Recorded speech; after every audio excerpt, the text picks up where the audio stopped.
काम डीएचए का हो या किसी प्राइवेट सोसाइटी का हो, हर बंदा जो है वो अपनी अमाउंट की सिक्योरिटी चाहता है। डीएचए में क्यों लोग ज़्यादा ट्रस्ट करते हैं? इसलिए कि वहाँ पे किसी किस्म का कोई फ्रॉड के चांसेस नहीं हैं, या डीएचए की जो मार्केट है उसमें काम का वॉल्यूम थोड़ा सा ज़्यादा होता है। लोग जो ओवरसीज़ हमारा पाकिस्तानी है वो ज़्यादा ट्रस्ट करता है। रियल एस्टेट में बहुत सारा काम जो आज से 10 साल पहले, 15 साल पहले जो प्राइवेट डेवलपर करता था, उनके पास किसी किस्म की ना कोई अप्रूवल्स होती थी। जिस बंदे के पास थोड़ी बहुत लैंड होती थी वो उस पर अपना प्लान बना के तो उसको फ्लोट कर देता था। तो उसके जो है ना वो बैड इम्पैक्ट्स जो हैं वो बहुत देर तक हमारी मार्केट को डिस्टर्ब करते रहे। आजकल वो ऐसा सिनेरियो नहीं है। हम पिछले मैं 23 साल से काम कर रहा हूँ रियल एस्टेट का, तो हमने देखा है कि पहले इतना चेक एंड बैलेंस नहीं था। अगर हम डीएचए लाहौर को देखें तो जितना डीएचए लाहौर ने पिछले 8-10 साल में अपने आप को एक्सपेंड किया है, लाहौर इससे 3 टाइम्स ज़्यादा एक्सपेंड हुआ। तो पूरा लाहौर डीएचए नहीं है। डीएचए तो एक मतलब एक पोर्शन है लाहौर का। बाकी सोसाइटीज़ जो हैं वो डीएचए से ज़्यादा डेवलप हुई हैं।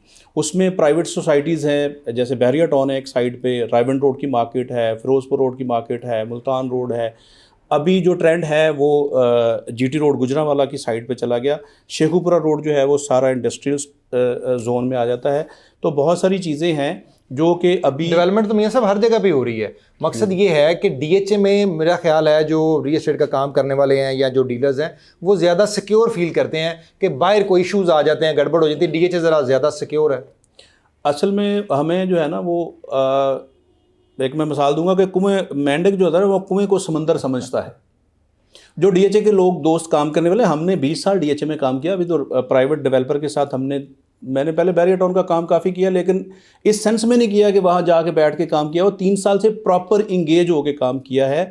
तो पहले वाला सीन नहीं है अभी। अभी जो है ना वो डीएचए से ज़्यादा काम जो है ना वो बाहर हुआ है। डेवलपमेंट ज़रूर हुई है। जो बंदे डीएचए से बाहर काम नहीं करते वो लोगों को डिस्करेज करते हैं बाहर काम करने से। तो मैंने क्योंकि डीएचए में भी काम किया है, प्राइवेट डेवलपर के साथ भी काम किया है। सिर्फ आपने कस्टमर को ये इंश्योर कराना होता है कि जो आप इस टाइम पे इन्वेस्टमेंट कर रहे हैं वो आपकी सिक्योर्ड है, और आपको जो चीज़ हम इस टाइम पे बेच रहे हैं वो आपको टाइमली डिलीवर होगी। क्योंकि बाहर ज़्यादा ट्रेंड इंस्टॉलमेंट पे प्लॉट बेचने का है। तो मेरा ख्याल है कि हमें जो है वो लोगों को डिस्करेज नहीं करना चाहिए। हमारे लिए डीएचए की मार्केट जितनी इंपॉर्टेंट है, हमारे लिए दूसरी सोसाइटीज़ भी उतनी इंपॉर्टेंट होनी चाहिए। सिर्फ ये सिक्योरिटी होनी चाहिए कि जो चीज़ हम बेच रहे हैं हम अंदर से सेटिस्फाई हों कि ये चीज़ जो हम बेच रहे हैं ये डिलीवर होगी। साकिब भाई, ये जो मियां साहब बात कर रहे हैं सेटिस्फेक्शन की कि हम अंदर से सेटिस्फाई हों, आपके ख्याल में हमारा इनर सेटिस्फाई हो लेकिन एट द सेम टाइम जो एंड रिजल्ट है, जो डेवलपर उसको डेवलपमेंट कर रहा है, मेन चीज़ तो वो देखनी ना आपने कि डेवलपमेंट की पेस क्या है, वो कितनी जल्दी डिलीवर कर रहा है, या डीएचए ज़्यादा सिक्योर है, यहाँ पे आपकी इन्वेस्टमेंट ज़्यादा सिक्योर है? बिस्मिल्लाहिर्रहमानिर्रहीम। बहुत शुक्रिया इमरान भाई आपका, आपने अपने चैनल से तवज्जुह से बात करने का मौका दिया। अभी जहाँ तक आपके सवाल का ताल्लुक़ है, जो डेवलपमेंट की पेस की आपने बात की, ये दोनों जगहों पे ही थोड़ा बहुत ऊपर नीचे फ़र्क के साथ है। सिर्फ समझने की बात है कि डीएचए में भी बहुत सारी चीज़ें डिले हुई हैं और ये एक हकीकत है। ये ठीक, लेकिन इस हकीकत को हम लोग उस तरह तस्लीम नहीं करते। लेकिन प्राइवेट सेक्टर शायद एक सॉफ्ट कॉर्नर है, वो उसको हम हिट ज़्यादा करते हैं। लेकिन प्राइवेट सेक्टर देखा जाए तो वो शायद जल्दी डिलीवर करता है, क्योंकि उसको अपनी साख बनाने में यही एक चीज़ काम आती है। ये बड़ी अच्छी बात की चोई साहब।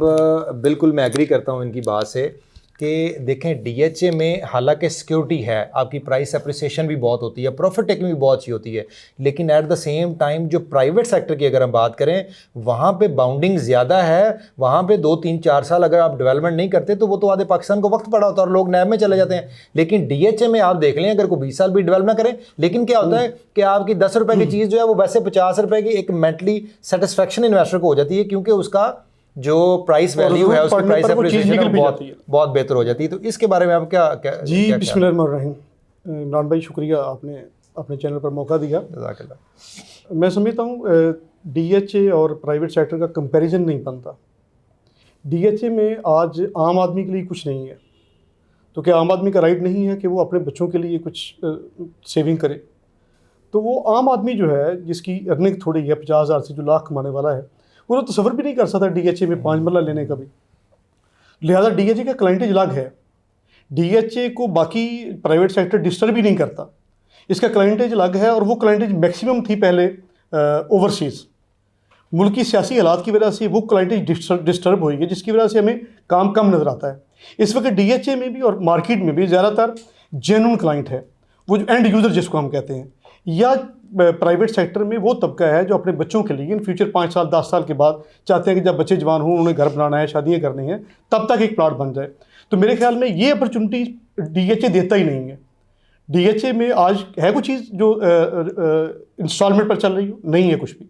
जबकि फिर वो लोग जो हैं जो नहीं DHA में खरीद सकते, तो उन्होंने कहीं और जाना है। इसलिए मैं समझता हूँ कंपैरिजन नहीं बनता। हाँ, DHA का ट्रस्ट लेवल यकीनन बहुत बड़ा है। मैं समझता हूँ जो रियल्टर्स हैं इनके करने का काम क्या है।